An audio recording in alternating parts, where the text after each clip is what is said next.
Hi అండి, అందరికీ నమస్కారం అండి. ఫ్రెండ్స్, మనకి ఇప్పుడిప్పుడే మరొక బ్రేకింగ్ న్యూస్ అప్డేట్ అయితే రావడం జరిగిందండి. అదేమిటంటే ఈ రోజు నుండి దేశవ్యాప్తంగా ఇది రద్దు అంటూ ఇప్పుడే మనకు ఒక బ్రేకింగ్ న్యూస్ అప్డేట్ అయితే రావడం జరిగిందండి.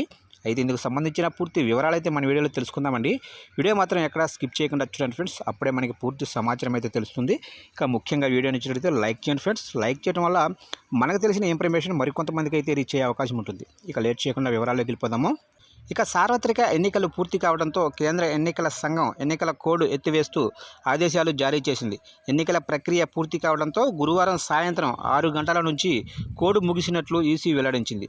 మార్చి 16 నుంచి దేశవ్యాప్తంగా ఎన్నికల కోడ్ అమల్లోకి రాగా గురువారం నాటికి కోడ్ అమలు ముగిసింది. దాదాపుగా 51 రోజుల పాటు దేశవ్యాప్తంగా ఎన్నికల కోడ్ అమలయ్యింది. ఇక ఏపీలోని అసెంబ్లీ పార్లమెంటు ఎన్నికల సందర్భంగా రాష్ట్ర ఎన్నికల సంఘం ఏప్రిల్ 18న ఎన్నికల నోటిఫికేషన్ విడుదల చేసింది.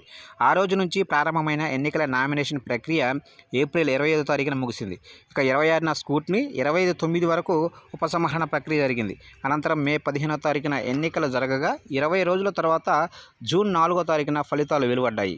చూశారు కంటే మొత్తం మీదుగా ఎన్నికల ప్రక్రియ పూర్తి కావడంతో గురువారం సాయంత్రం 6 గంటల నుంచి అయితే కోడ్ ముగిసినట్లు ఈసీ వెల్లడించింది. మొత్తం మీదుగా అయితే మార్చి 16 నుంచి దేశవ్యాప్తంగా ఎన్నికలు కూడా అమల్లోకి రాగా గురువారం సాయంత్రం కల్లా ఎన్నికల కోడ్ ముగిసినట్లుగా ఎన్నికల కమిషన్ కీలక ప్రకటన అయితే విడుదల చేసింది. ఫ్రెండ్స్, చూశారు ఫ్రెండ్స్, అప్డేట్ నచ్చినట్లయితే లైక్ చేయండి. ఇలాంటి ముఖ్యమైన అప్డేట్స్ కోసం ఇప్పుడే మన ఛానల్ని సబ్స్క్రైబ్ అయితే చేసి ఫాలో చేయండి ఫ్రెండ్స్.